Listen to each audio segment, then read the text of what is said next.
Peel would always be waiting in his bedroom window, his arm raised in a silent salute. And the stranger, when he spotted him, would always flash his running lights twice in response. There were few reminders of those days left in Port Navis. Peel's mother had moved to the Algarve coast of Portugal with her new lover. Derek, the drunken playwright, was rumored to be living in a beachfront hut in Wales, and the old foreman's cottage had been completely renovated and was now owned by posh weekenders from London who threw loud parties and were forever yelling at their spoiled children.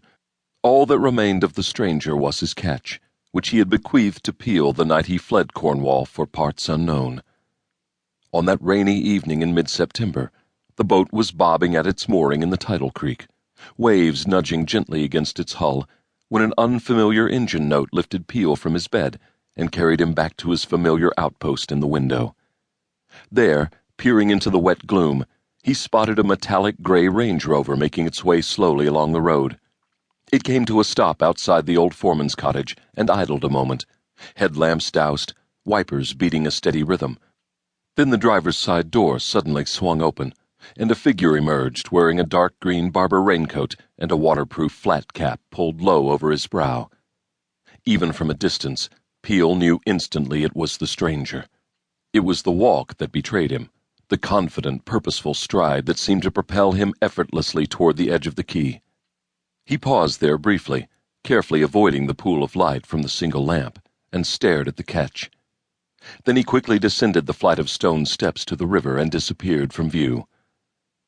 At first, Peel wondered whether the stranger had come back to lay claim to the boat, but that fear receded when he suddenly reappeared, clutching a small parcel in his left hand. It was about the size of a hardcover book and appeared to be wrapped in plastic. Judging from the coat of slime on the surface, the package had been concealed for a long time. Peel had once imagined the stranger to be a smuggler. Perhaps he had been right after all. It was then Peel noticed that the stranger was not alone.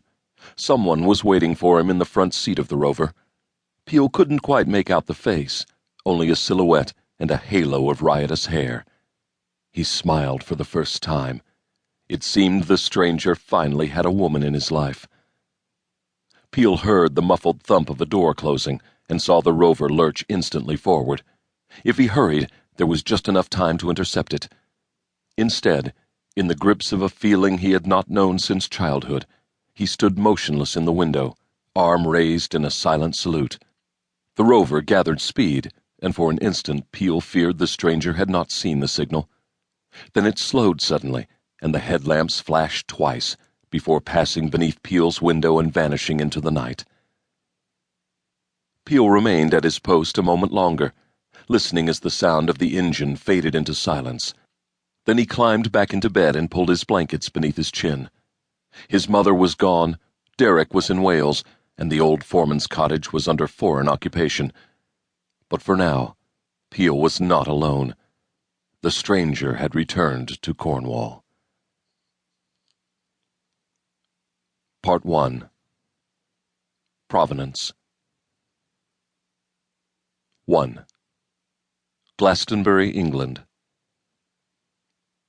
Though the stranger did not know it, two disparate series of events were by that night already conspiring to lure him back onto the field of battle. One was being played out behind the locked doors of the world's secret intelligence services, while the other was the subject of a global media frenzy. The newspapers had dubbed it the Summer of Theft, the worst epidemic of art heists to sweep Europe in a generation. Across the continent, priceless paintings were disappearing like postcards plucked from the rack of a sidewalk kiosk. The anguished masters of the art universe had professed shock over the rash of robberies, though the true professionals inside law enforcement admitted it was small wonder there were any paintings left to steal.